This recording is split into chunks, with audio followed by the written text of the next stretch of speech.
All right, good morning and welcome to this joint meeting of the House Environment Committee and the Senate Natural Resources and Energy Committee. It's our first joint meeting of the session.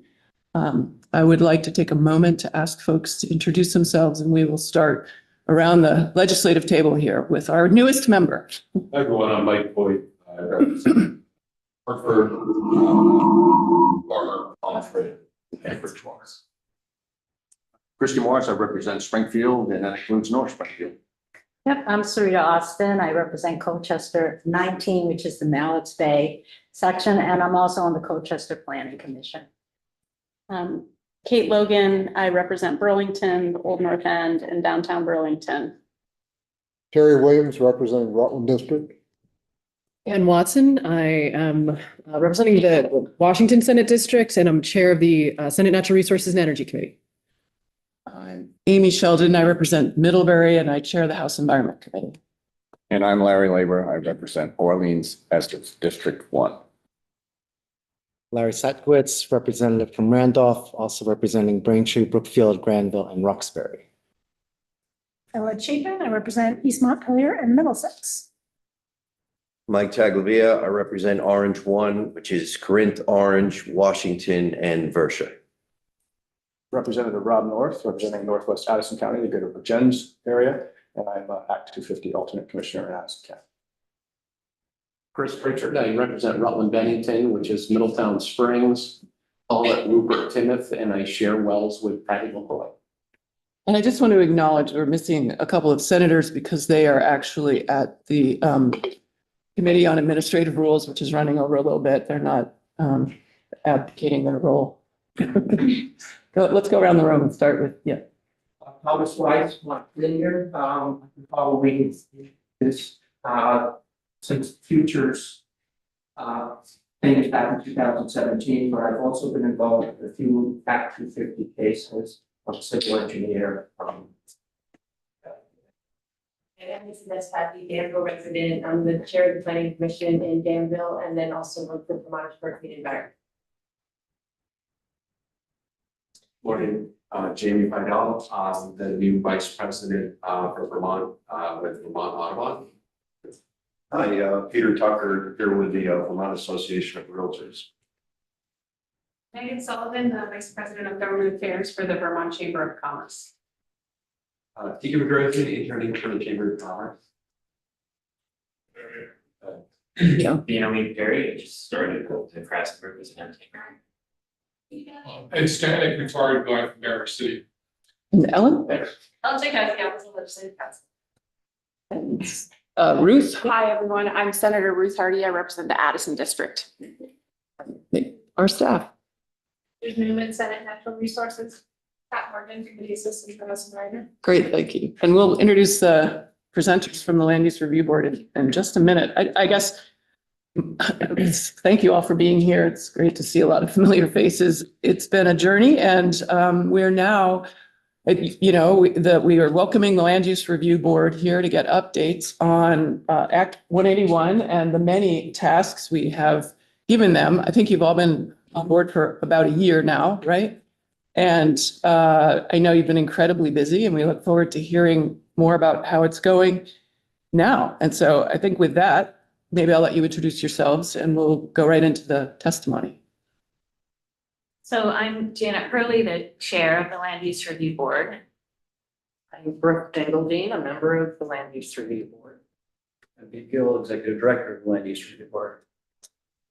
Welcome and thank you for giving us this opportunity to testify in front of you on Action 50 and the implementation of Act 181.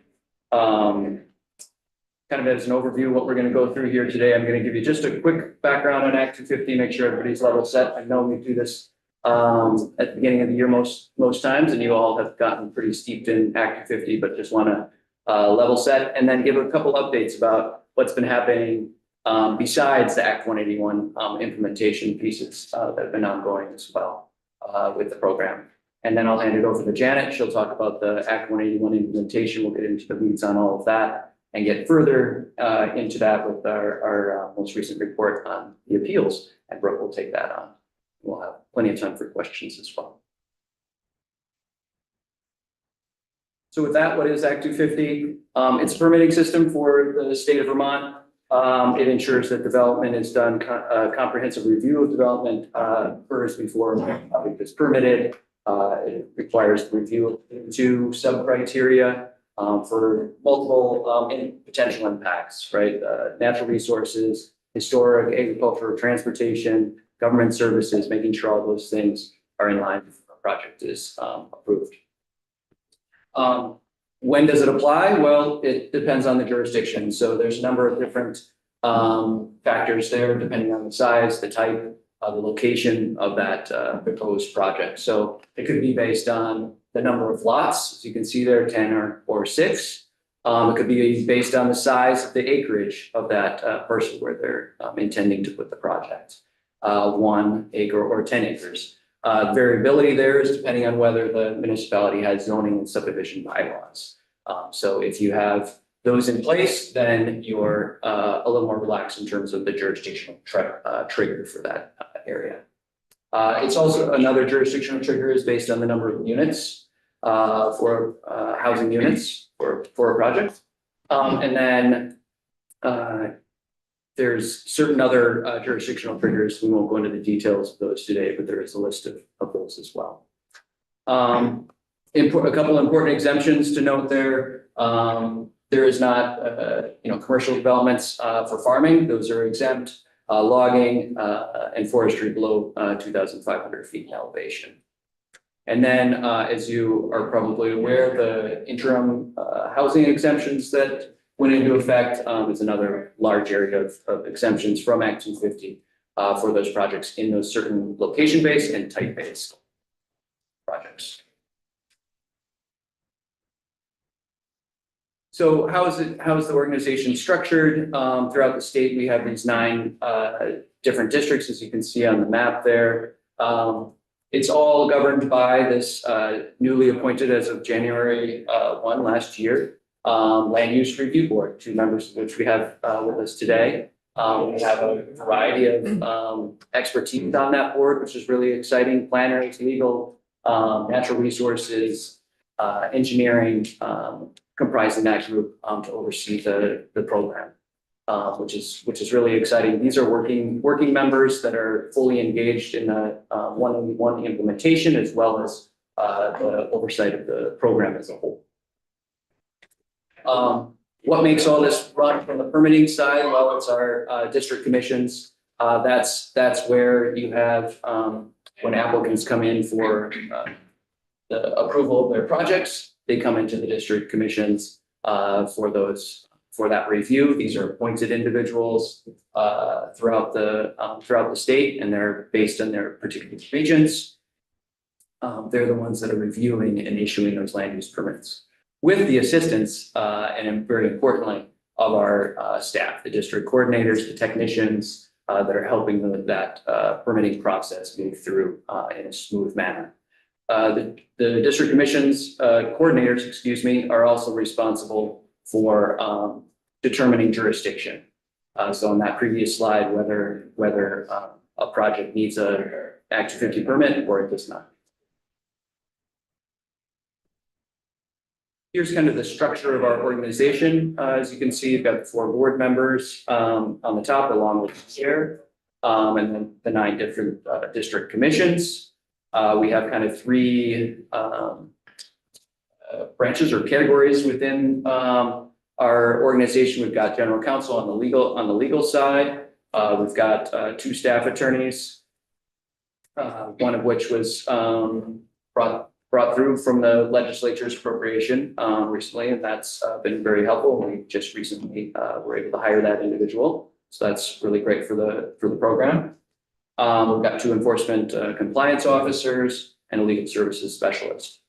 Next branch there is the executive director. That's my role. I oversee the state coordinator and the 10 district coordinators and interface, as you can see on the dash line, directly with the commissioners. The next division or branch there is the business director, making sure that the wheels stay on the bus in lots of operational and administrative capacities for our program. And that includes the technicians who are helping with the issuance of the permits. So a couple numbers here. Apologize, we don't have the annual report out yet. That'll be coming to you all very soon. But we do have a couple of numbers kind of on a 5-year basis, running average from last year. You can see we issue about 300 to 400 permits every year. Only about 5% of those go through the major process, meaning that there's a hearing held by the commission for that review. About 0.2% of those are denials, so very small number that are denied.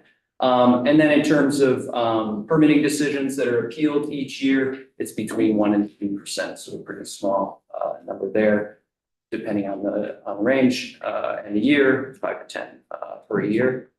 We also do issue quite a large number, 270 plus or minus jurisdictional opinions, again, determining whether a permit is needed or not needed for our program.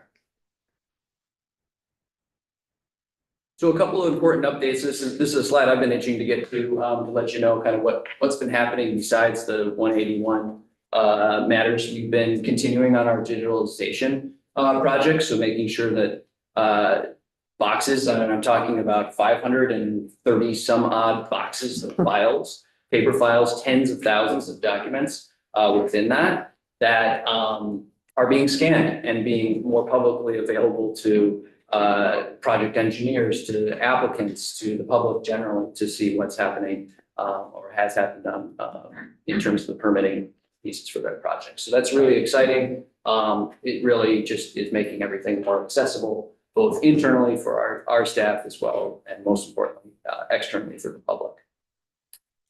We've expanded some of our permitting capacity thanks to the previously ARPA funded roving district coordinators, and those have been created and approved by the legislature as permanent positions, and we were able to slot one of the existing ARPA coordinators into that role more permanently. So thank you all for that support and effort last year. And then we were just recently able to hire another one, so we have 2 of those up and running. One is in training, but going pretty well there, and excited about that additional capacity and ability to provide just more continuity of services, I think is what really is helpful there with those 2 positions. Are you going to speak to the ARPA funded? Yes, and so those 2 positions, good question there. So they were originally ARPA funded. Last year they were approved for both part general fund funding and part ARPA funded, and we wanted to make sure that we were using to the maximum extent that those ARPA funds. And this year we would really appreciate support from the legislature to continue those through our general fund appropriations. The next thing here is we've got a new application that's coming online that's going to launch January 15th. We've given notice to current applicants as well as prospective applicants about that change. And really what we focused in on with that change was to make those applications, make it so that the applications that are coming into our program are more complete, more straightforward for our members to be able to review, and hopefully the idea there is to help projects move more smoothly and quickly. It is a comprehensive law. It is a comprehensive review, and so those applications are comprehensive, and we're trying to make them as comprehensive on the front end so that things can move more smoothly on the back end. And again, that's launching January 15th. The last is we continue to work on our ARPA funded projects. We are working through making those go as quickly as all the other program pieces. We've issued over 100, actually I think we just hit the 100 mark for ARPA permitted projects. We've been reviewing 500 to 600 plus or minus various projects that are coming in through the ARPA funded stream, and reviewing those with our other agency partners and determining which ones, as I'm kind of narrowing that funnel, which ones are actually needing an Act 250 permit. And so it's actually a pretty small number of those that are actually needing an Act 250 permit. And we've been very diligent in terms of reaching out to folks and letting them know what our services are in terms of determining those jurisdictional opinions, and then moving them through the permitting process as quickly as we can. What kind of projects are those, if they're not housing, that you're, those other? Yeah, there's, I mean, there are some that support housing indirectly. So there's municipal infrastructure projects, there's 3-acre stormwater projects. That's a large area of the ones that have been permitted through Act 250 processes as well. And then as you can see there's 16 of them that were related to housing developments. So on that front, so as I understand it, the ARPA money needs to be spent by the end of this year. I don't know if you can comment on projects that may need the, an Act 250 review. Are they on track so that hopefully that work can get done? Is that a priority for you all? Yes, it certainly is. And that's really goes to what I was saying in terms of our initial outreach. We have repeatedly provided outreach to folks to let them know that, one, they can request a jurisdictional opinion from our program to determine whether they need an Act 250 permit or not. And then once we determine if it does need one, that we're there for them and that they can come in and we can help them through the application process. So it certainly has been a priority. Great, thank you. Question. Oh, yeah, go ahead. So it used to be that a jurisdictional opinion had to be requested. Is that still the case, or does every case get a JO? Yeah, so typically anyone can request a jurisdictional opinion. There was some Act 47 provisions that required an Act 250 jurisdictional opinion to be issued or sought. But the interim housing exemptions, for the most part, I think there's one little piece of PHP that still remains for jurisdictional opinion that are required. But for the most part, no, it's the option of the permittee or applicant whether they want one or not. And how would you consider your makeup? Are you a quasi-government agency? How are you funded?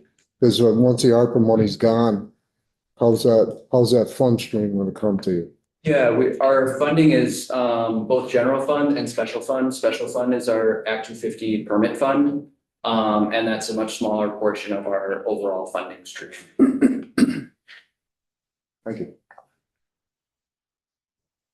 Any other questions on this aspect of the presentation before I hand it over to Janet for Act 181 implementation? Probably what you're all most itching to hear about. Representative Austin. I'm going to speak to the appeal process. Yeah. In terms of the process and maybe some changes that are being made possibly. Okay. Yes, definitely. So we'll go to Janet first on overall Act 181, and we'll switch it over to Brooke, who has been the board member on case studies.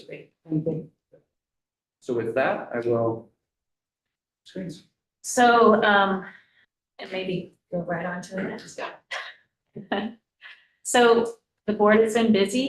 We have accomplished some of our Act 181 charges. The first being we submitted a wood products manufacturers report to legislature early in the summer.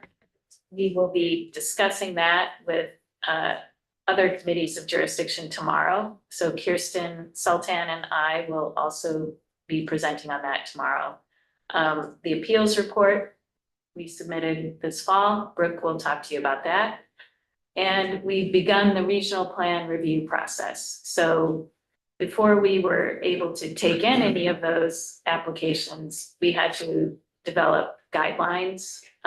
We developed guidelines and adopted them in September, and then very shortly thereafter started taking in the pre-applications, so the draft plans, and we've done that for 3 RPCs so far. The Tier 1A application guidance was developed and we adopted that a few weeks ago.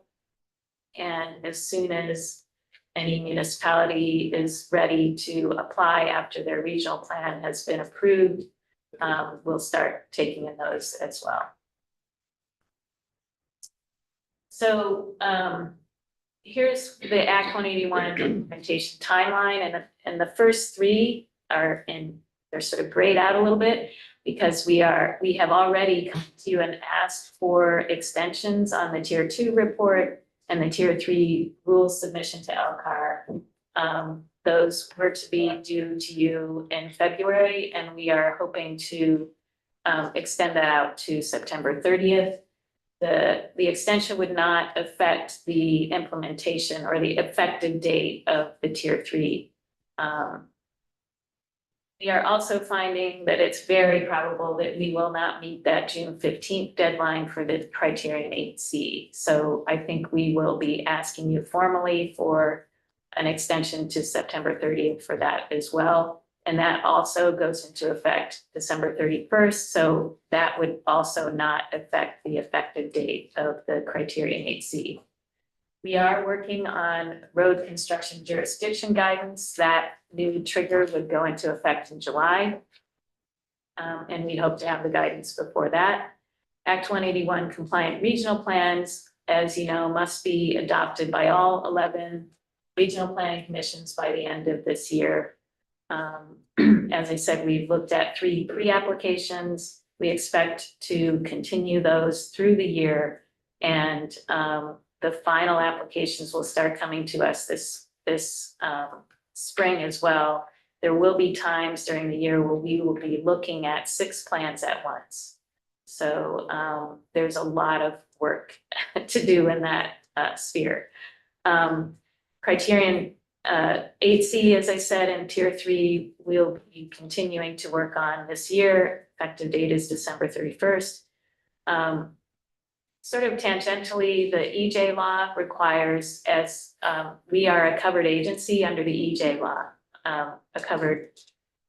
so we must produce a community engagement plan that offers meaningful participation to EJ populations as well as all Vermonters. And that's something that will be due July 1st, 2027. Just the interim housing exemptions that Pete mentioned, those will expire as the Act 181 tiers will be coming into play after this year. Act 181 implementation report then will be due to the legislature early in 2029. So, as I said, we will be discussing the wood products manufacturers report. We made some recommendations for some statutory changes, but mostly the report focuses on areas where we can do better to put out information and provide services to applicants to ease the permitting burden on wood products manufacturers. So through this year, as I pointed out, we will be inundated with plans and we will be reviewing them. We are reviewing them for compliance with state statute, and we are also reviewing them, reviewing the Tier 1B requests that will be coming in with those plans. Tier 1B being those areas where projects with up to 50 units of housing could be exempt from Act 250. So we are asking, do those plans reflect the statutory goals and the required elements of regional plans as set out in Title 24? Do the FLU maps in particular reflect the FLU areas, the Future future land land use areas as described in statute? So there are now 10 areas that are going to be used by all 11 regional planning commissions across the state. And it will be consistent, and we are looking to be sure that those maps as presented to us reflect the statutory descriptions of each of those and the purposes of each of those areas. The downtown and village centers will be eligible then for the state designation program, the community investment program benefits, as will the neighborhoods the neighborhood benefits will be conferred upon the planned growth areas and the village areas that are depicted in those future land use maps. So, and we will also be asking, do the proposed tier 1B areas meet the statutory criteria for getting those housing exemptions? So Title 10 establishes some criteria that those municipalities must have in order to get that tier 1B designation. Or it's not a designation, that status. So we are in the process, as I said, of taking in pre-applications. Very soon, we'll probably take our first final application. The pre-application is a more informal review and comment. Our goal, it's basically, I'm seeing it as a conversation. And we want to front load as much comment as we can on those draft regional plans before the regional planning commissions go through that adoption process. We don't want to have to say no to plan after it's gone through that process and been adopted. So we're working really hard to get as much comment and front load that before the regional planning commissions go through the adoption process. And then once adopted, those regional planning commissions will come back to the LURB with an application for a final determination. And that will be a quasi-judicial process that the board conducts. We will hold a hearing and we will make findings and conclusions as to whether that plan meets the various statutory criteria and elemental requirements. Once that affirmative determination is made, the state designations are conferred for neighborhoods and centers on the village areas. On the centers will be conferred on the downtown and village centers, and the village areas and planned growth areas will get the neighborhood designation. We will also determine whether the proposed tier 1B areas will get that status concurrently with the determination on the plan. I have a question. Senator, I have a constituent who bought, I think Pulteney is a 2-acre town. I know that's kind of gone away now, but they purchased land with intention of building. They had to pass the state, perk and everything. So the design is done. Are they grandfathered? So to build a house? Yes. I don't think that would trigger Act 250. Okay. It doesn't. Yeah. Only if it was part of an existing subdivision or something like that, but I mean, that's a good point. If you get constituency requests about Act 250 jurisdiction, that map actually that I showed earlier comes from our website, and on our contact us page, you can get the districts and the district coordinator that's assigned to each, and that's a great resource for you all to send your constituents if they've got questions about. Do you need an Act 250 permit or not? Okay, thank you. Representative Norris. Thank you, Madam Chair. Janet, in the process of approving the RPC plans, is one of the success criteria that you're using the achievement of building the number of housing units that we need in total across Vermont? So the statute says that the village centers, downtown centers, planned growth areas, and village areas must accommodate the regional housing targets that the regional plan also has to put forth and then municipalize. So that's part of what the regional planning commissions are presenting to us, that those 4 future land use areas, downtown and village centers, planned growth areas, village areas, can accommodate those housing targets, yes. Specific to each area, and are you considering whether or not that totals up to the total number of housing units we need across Vermont? I mean, is that divided It'll up? be a region by region determination, yeah. Thank you.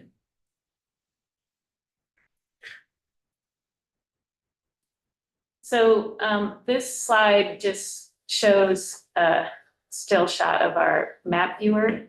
And it shows a little bit of data from both Chittenden and Northwest regions.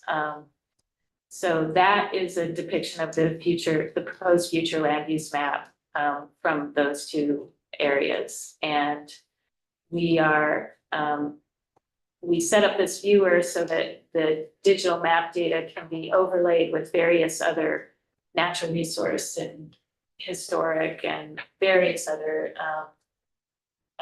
data that we can use to assess whether those map boundaries reflect the descriptions in statute.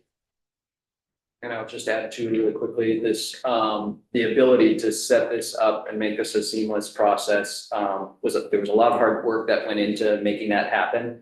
But it also came from, our digital, request in terms of appropriation funding, last year from legislature, and we appreciate that. Right, thank you very much for that, because it would be hard to do without this digital tool.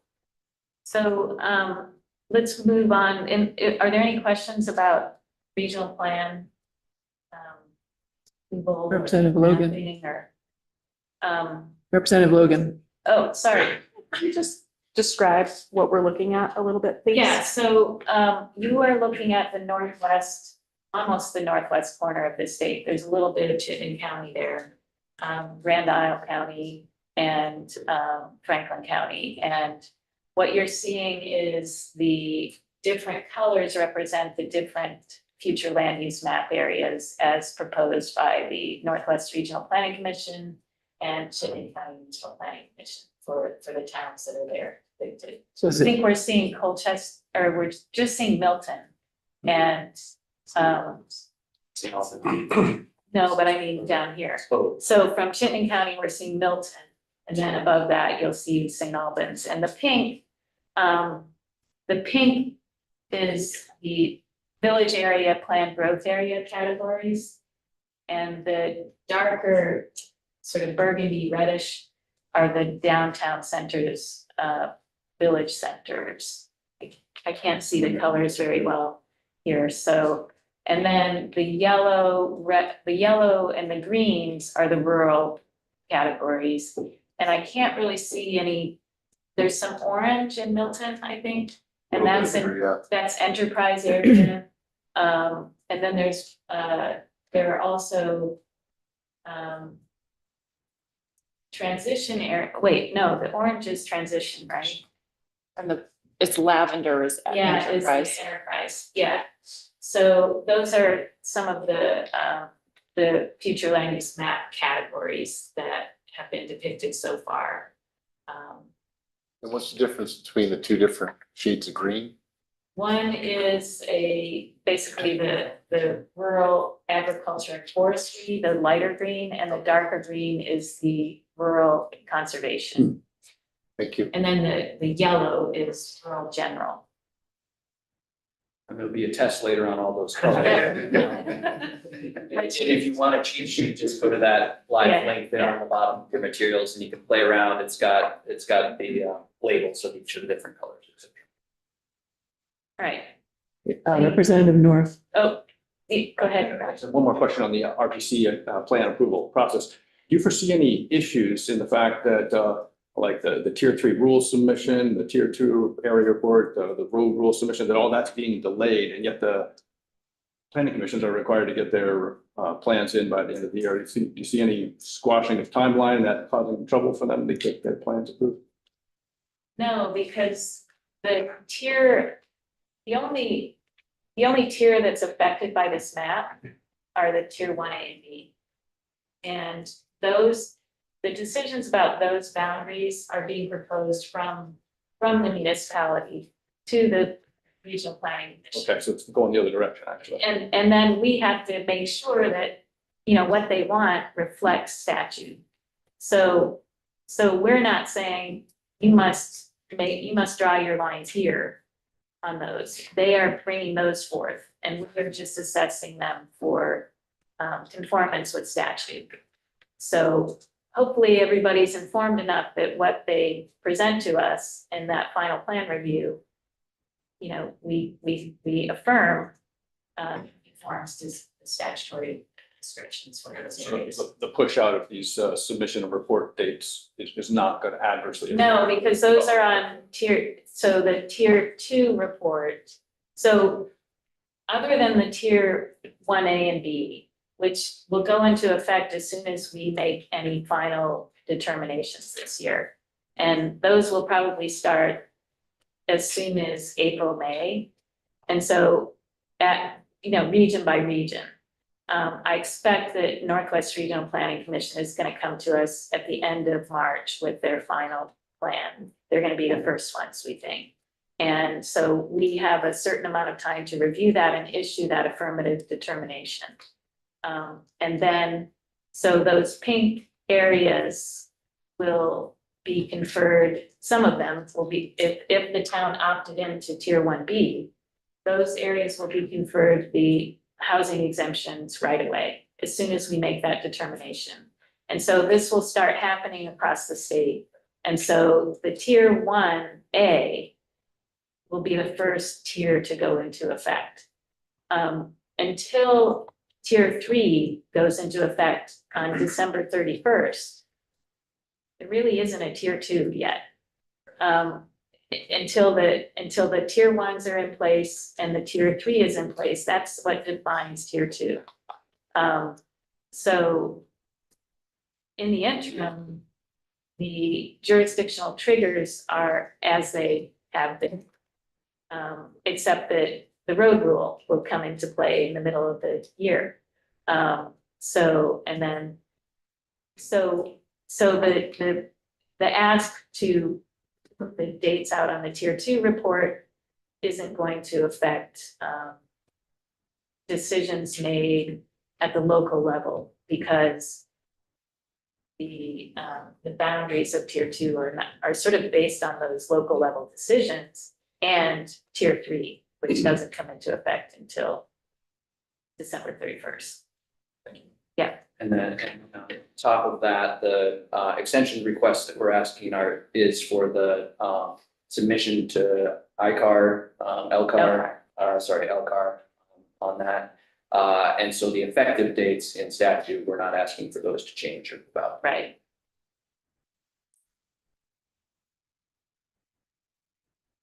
Other stuff, ready? Okay, so tier 1A. So in addition to the regional planning commission applications, as soon as we affirm the regional plan, municipalities will then have the option to come in and apply for tier 1A status for those same areas that were eligible for tier 1B status. So the centers, the planned growth areas, and the village areas.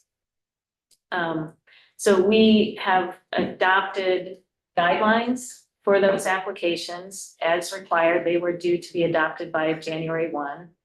And we anticipate we will start receiving those end of spring. As soon as certain regional planning commissions have gotten their approval, there are some towns that are gonna apply. So the same process, it's a similar process to what happens with the regional plans. There will be a pre-application phase where we're trying to get as much comment and review to them to the applicants, the municipalities as possible, before they come in with their final plan, that we would then issue a determination of compliance on, and that would confer the Act 250 exemption for the entire area that was proposed for tier 1A. So that is happening. Any questions on tier 1A? I'm wondering, FLUA, future land use. Sorry, what do you guys? Oh, area, okay. Oh, okay. Where is it on? Oh, it's in the second bullet. FLUA Oh, maps. map. So Future the land use tier area. 1A area, It's just area, okay, thank you. yeah. Yeah, sorry, sometimes we've used FLU and Yeah. then map, but Oh, here yeah. we've got area, I guess. Yeah, And so sorry. actually, it was probably a bad choice of words to use the word areas after tier 1A, just because of overuse of the word area in Yeah. Act 181. Yeah. So I would say status. We try to say tier 1A status. Yeah. Oh, okay. I'll change that slide for the next presentation that we use it. But yeah, do you have a question? No, I just wanted to know what that, Okay, yeah, thank you. okay. Any tier 1A questions? Okay. Next slide, Pete. So we are working on the tier 3 rulemaking. I should point out, Sarah Had is the board lead on the tier 1A work. So if people have questions on tier 1A, Sarah's the one to direct that to. Alex Weinhagen is the lead on the tier 3 work. He has he's worked very hard with a stakeholder group to go through at least 2 iterations of a draft rule. There's been a lot of public feedback, and he has responded to that with continuing revisions, and he's working on refinement. But basically, what the stakeholders and Alex have been focused on are areas that include significant natural communities, headwater stream areas, and habitat connectors that with road intersections. So what I think his primary focus right now is how to map those habitat connectors, with what's most important to map to protect those habitat connectors. And we are hoping to continue the public engagement process on this through May and finalize a rule in the summer. As we said, we are requesting an extension on this because the current deadline was February 15th, I think. And that was just not enough time to get the public input and basically some of the GIS work that needed to get done. So we really think that the public engagement is critical, especially on this one.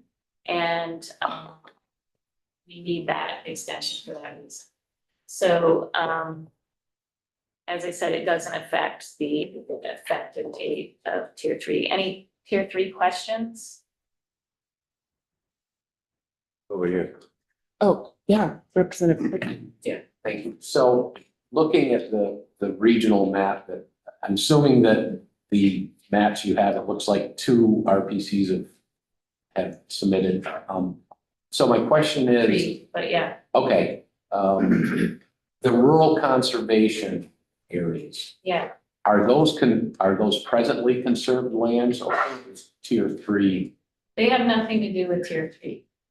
Okay, Tier 3 is completely separate from the rural conservation or the rural ag forestry categories on the future land use map.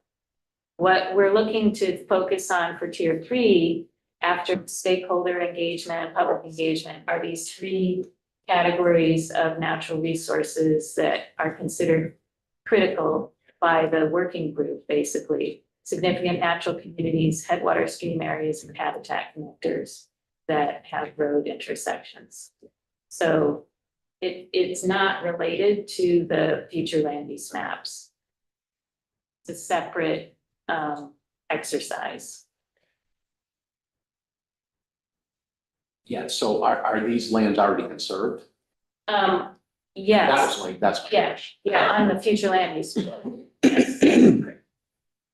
Just need a little bit of clarification to Representative Pritchard's question. These lands being already preserved, can you describe what you mean by already preserved on these maps? They have conservation easements on them. or That's incorrect. If you're talking about, I've attended a number of planning commission meetings and RPC meetings, and rural conservation has come up numerous times. Yeah.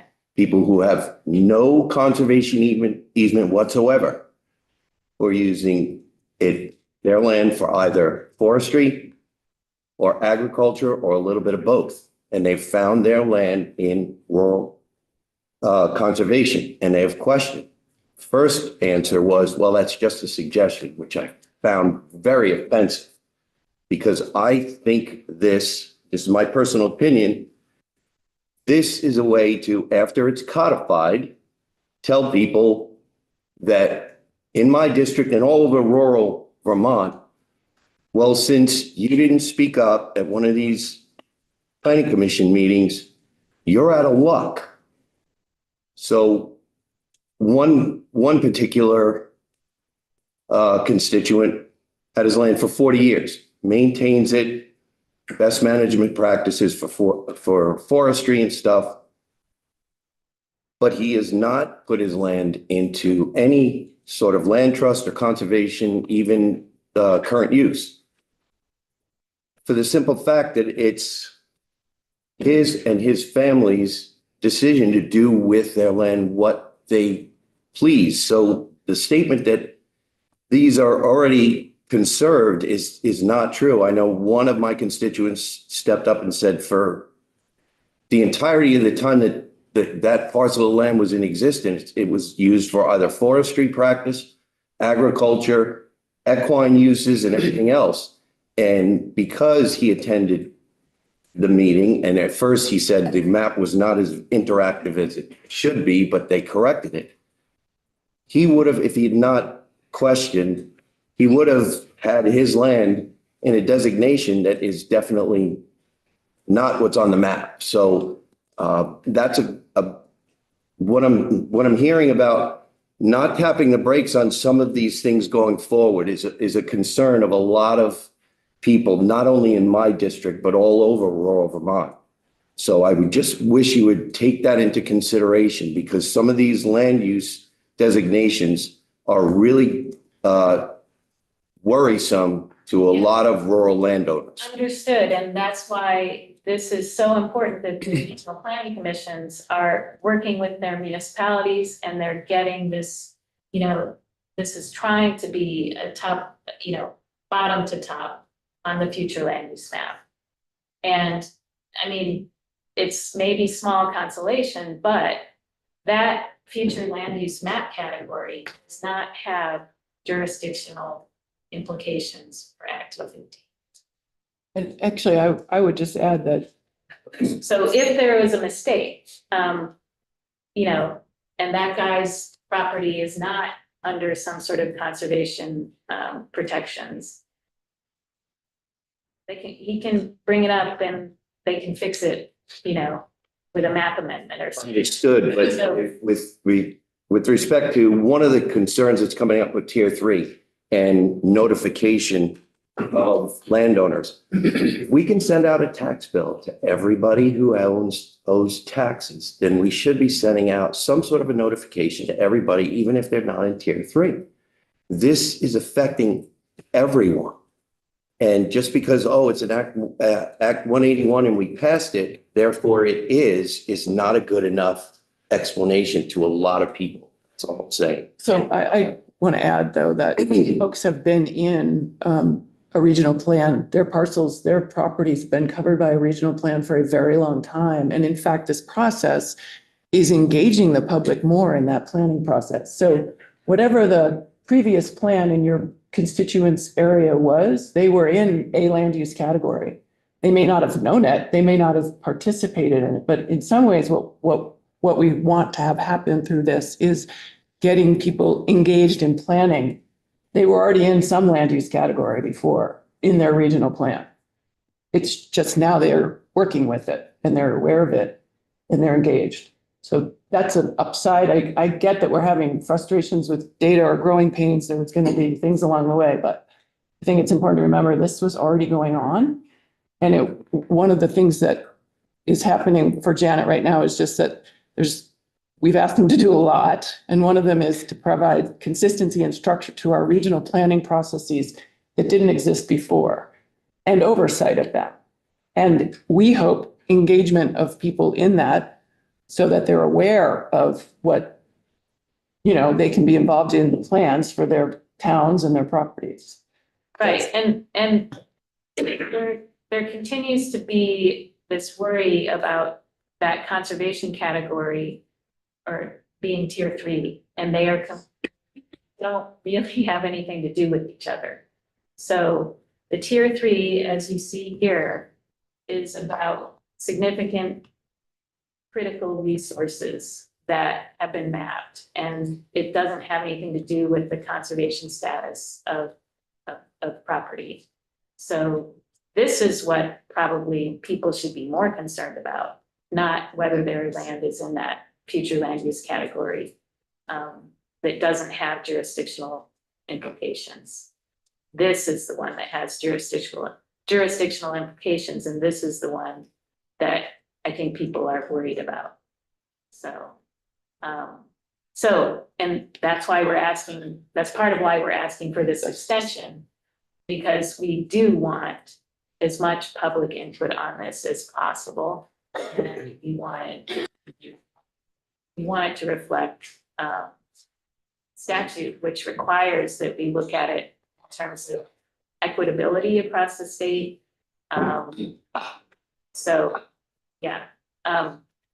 Any more questions about tier 3 or moving on to the next? Okay. Representative So Austin. I just want to get clarification on this question.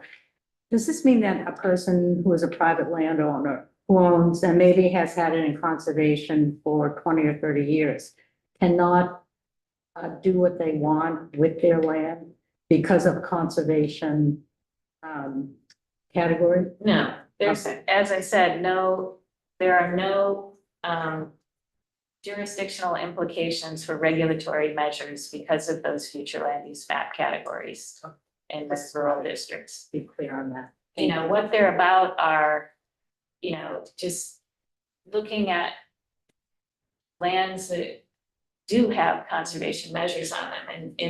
And if you put that all together throughout the state, then we can say something about how much of our natural lands in the state are conserved. And do we need to, you know, work on certain other areas of the state that aren't reflected in that? It's a planning tool more than it's a regulatory. It's not a regulatory tool. Thank you. So Chairman. Do you have an overlay or any input with respect to the lands that are already in the current use program? yeah, so the category that is called rural agriculture and forestry, a lot of the current use parcels are ending up in that category based on the mapping methodology that the regional planning commissions are using. I understand that they're ending up in there, but that's not, well, I know of one particular piece of land that is in that designation currently right now in my district. And it's not in current use, but it's in that designation on this map. Right, so that designation isn't limited to lands that are in current use. It's being used for lands that are being used for forestry and agricultural purposes. So some of them are in current use. A lot of them are in current use, but not all of them.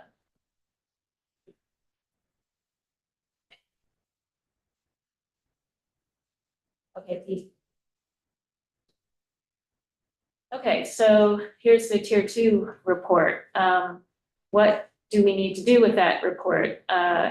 We are tasked with addressing whether we think there needs to be some statutory changes to address fragmentation of rural and working lands while allowing for development. We must consider whether how location-based jurisdiction is working or going to be working in tier 2. Whether we are adequately protecting primary agricultural soils in tier 2. Whether criterion 9L is effectively being used to avoid sprawl and strip development in tier 2. And then the one aspect of the tier 2 report that we have not asked for an extension on is the accessory on-farm business portion. And so the legislature had asked the board to consider the issue of accessory on-farm businesses, and we are doing that and intend to report to the committees of jurisdiction by February 15th on accessory on-farm businesses. For the rest of the report, we will be going through a public engagement process on a draft before presenting the final to you at the end of September. And board leads on this are Kirsten Sultan and Sarah Hatt. Any questions about tier 2 and our request for an extension on that?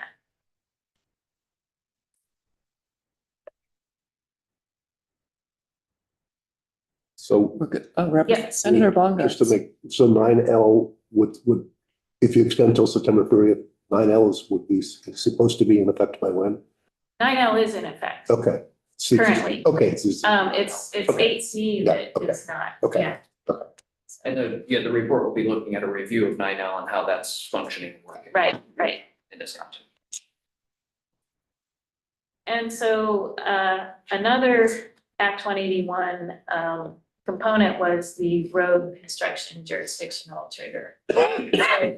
It's a new trigger for new road construction that would come into play for singular roads that are over 800 feet or all roads and driveways in a development that that together are more than 2,000 feet long. We are working on drafting guidance around this jurisdictional trigger.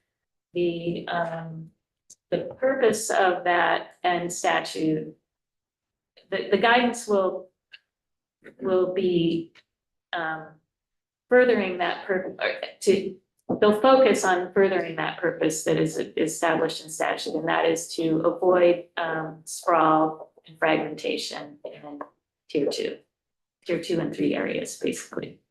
So. And a little of the history would help, that it existed until about 20 years, I can remember. Yeah, But if we there had was this a road rule was in rule, which is Right. why we call it that, but yeah. Right, until about 2020, right? And then it was gone for another 20 something years, and now it's coming back, so.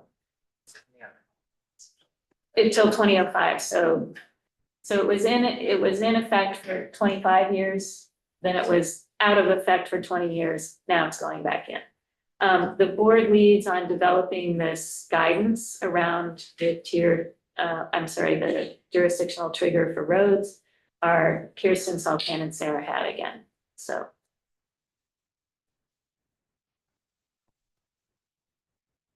And finally, we are working on rulemaking around a new criterion that was intended to prevent habitat fragmentation in the face of sprawl and to protect wildlife travel corridors between larger habitat blocks in the face of climate change. So that is statute the purpose. Alex Weinhagen and Kirsten are the board leads on this. They've met with stakeholder group. They are working on drafting a first draft that will then be put toward the public. And, the same process that the tier 3 is going through, this criterion 8C process as well. We haven't officially asked for an extension on this deadline to Alcar on this one. Currently it's June.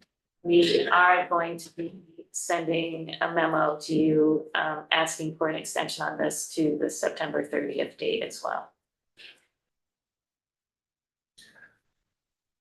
Are there any questions on this so far? Yeah, Senator general- Williams. Not sure about this, but somebody already has an Act 250 permit, property is about 2,500 feet. And they want, and the way it was set up was to put it in perpetuity. They wanted to say, how long do you want this to be in effect? They said forever, because it's in a family trust. They want to be able to cut the logs. It's a once in a generation cut, basically. Is that gonna be affected, or is it still gonna be honored? I don't think anything will change if it's above 2,500 feet. Okay, It would still need an Act 250 permit for. so that Act 250 permit they have, is that still in effect? Yeah. I'd like to take a 5-minute bio break, but I really hope folks can limit it to that and that we can reconvene in 5 minutes. And then you'll hear from Brooke. So we can stay on track here. All right, thanks. We'll go off live for 5 minutes.